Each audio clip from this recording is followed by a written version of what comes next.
श्री सत्यनारायण कथा चतुर्थ अध्याय। सूतजी बोले, वैश्य ने मंगलाचार कर अपनी यात्रा आरंभ की और अपने नगर की ओर चल दिए। उनके थोड़ी दूर जाने पर एक दंडी वेशधारी श्री सत्यनारायण ने उनसे पूछा, हे साधु, तेरी नाव में क्या है? अभिवाणी वणिक हंसता हुआ बोला, हे दंडी, आप क्यों पूछते हो? क्या धन लेने की इच्छा है? मेरी नाव में तो बेल व पत्ते भरे हुए हैं। वैश्य के कठोर वचन सुन भगवान बोले, तुम्हारा वचन सत्य हो। दंडी से वचन कह वहां से दूर चले गए। कुछ दूर जाकर समुद्र के किनारे बैठ गए।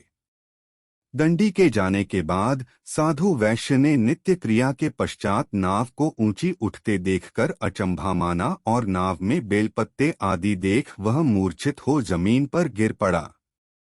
मूर्छा खुलने पर वह अत्यंत शोक में डूब गया। तब उसका दामाद बोला कि आप शोक न मनाएं, यह दंडी का शाप है, इसलिए हमें उनकी शरण में जाना चाहिए, तभी हमारी मनोकामना पूरी होगी।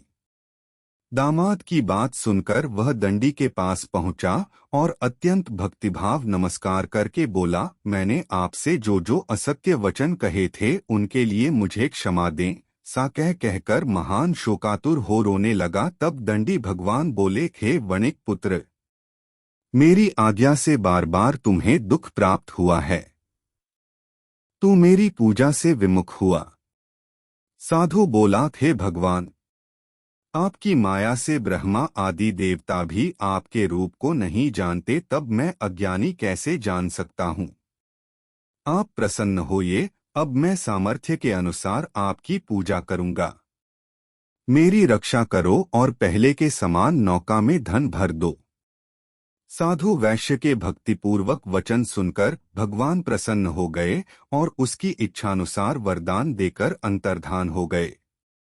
ससुर जमाई जब नाव पर आए तो नाव धन से भरी हुई थी। फिर वहीं अपने अन्य साथियों के साथ सत्यनारायण भगवान का पूजन कर अपने नगर को चल दिए। जब नगर के नजदीक पहुंचे तो दूत को घर पर खबर करने के लिए भेज दिया। दूत साधु की पत्नी को प्रणाम कर कहता है कि मालिक अपने दामाद सहित नगर के निकट आ गए हैं।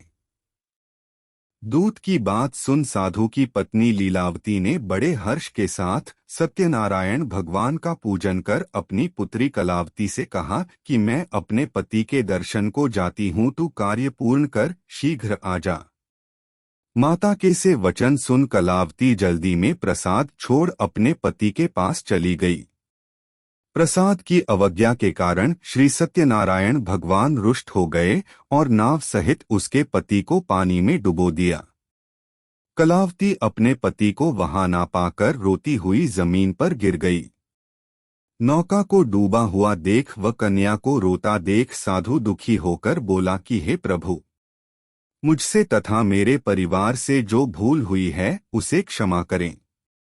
साधु के दीन वचन सुनकर श्री सत्यनारायण भगवान प्रसन्न हो गए और आकाशवाणी हुई, हे साधु, तेरी कन्या मेरे प्रसाद को छोड़कर आई है, इसलिए उसका पति अदृश्य हो गया है। यदि वह घर जाकर प्रसाद खाकर लौटती है तो इसे इसका पति अवश्य मिलेगा। सी आकाशवाणी सुन कलावती घर पहुंचकर प्रसाद खाती है और फिर आकर अपने पति के दर्शन करती है। उसके बाद साधु अपने बंधु बांधवों सहित श्री सत्यनारायण भगवान का विधि विधान से पूजन करता है। इस लोक का सुख भोग वह अंत में स्वर्ग जाता है। इति श्री सत्यनारायण व्रत कथा का चतुर्थ अध्याय संपूर्ण। श्रीमन नारायण नारायण नारायण, भज मन नारायण नारायण नारायण। श्री सत्यनारायण भगवान की जय।